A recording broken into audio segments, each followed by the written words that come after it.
Vice President and Mrs. Pence. Welcome to Ashraf TV, home to the Iranian people's resistance.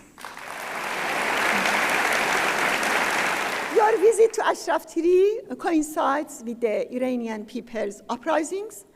Various sectors of people are rising up in different cities, including Tehran, Ahvaz, Isfahan, Shush, Zanjan, and Rasht, and the other cities. The resistance units are also fighting across the country.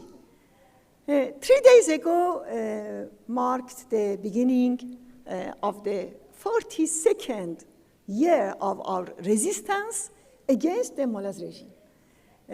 On June 20, 1981, Khomeini ordered his troops to open fire to the MEK's 500,000-strong demonstration in Tehran and turn it into a mass killing. The same night, mass executions began without even asking the names of the victims. 1,000 political prisoners tortured by the Shah's regime or religious dictatorship are present in this hall today. Some have lost 10 or 12 members of their families. You know about Khomeini's fatwa on the execution of all MEK who stood their ground. This, no doubt, is evidence of a strong and relentless resistance to establish a free and democratic Iran.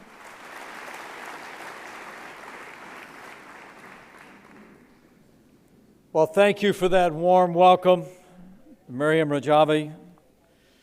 It is a great honor for me and my wonderful wife to be here at Ashraf III in Albania, where the eternal flame of freedom in Iran burns bright.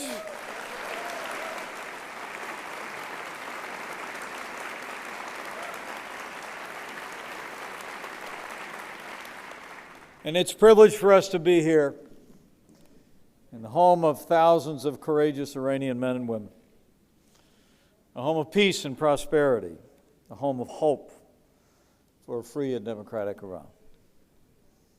You know, I've traveled more than 5,000 miles from my home in Indiana to be here today because we share one common cause: the liberation of the Iranian people from decades of tyranny and the rebirth of a free, peaceful, prosperous, and democratic Iran.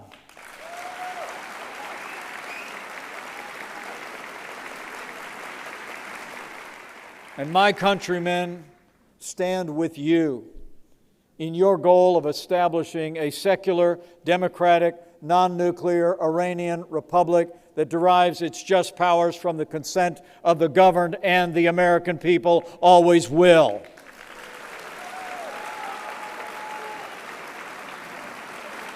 So today I join you in pledging that Raisi's crimes will not go unpunished. Ebrahim Raisi is unworthy of leading the great people of Iran. He must be removed from office by the people of Iran, and he must be prosecuted for the crimes against humanity and genocide that he perpetrated 30 years ago and every day since. You know, one of the biggest lies the ruling regime has sold the world is that there's no alternative to the status quo. But there is an alternative.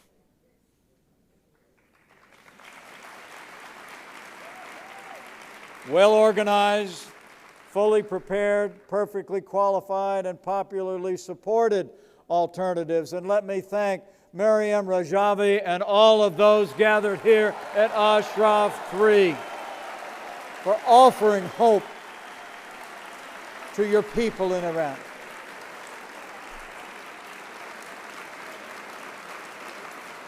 The regime in Tehran wants to trick the world into believing that the Iranian protesters want to return to the dictatorship of the Shah as well. But I want to assure you, we're not confused by their lies. So let me ask you all right here, for all the world to hear. Do the Iranian people want to replace one dictator with another? Or do the Iranian people want to live in freedom and democracy for all the people of Iran?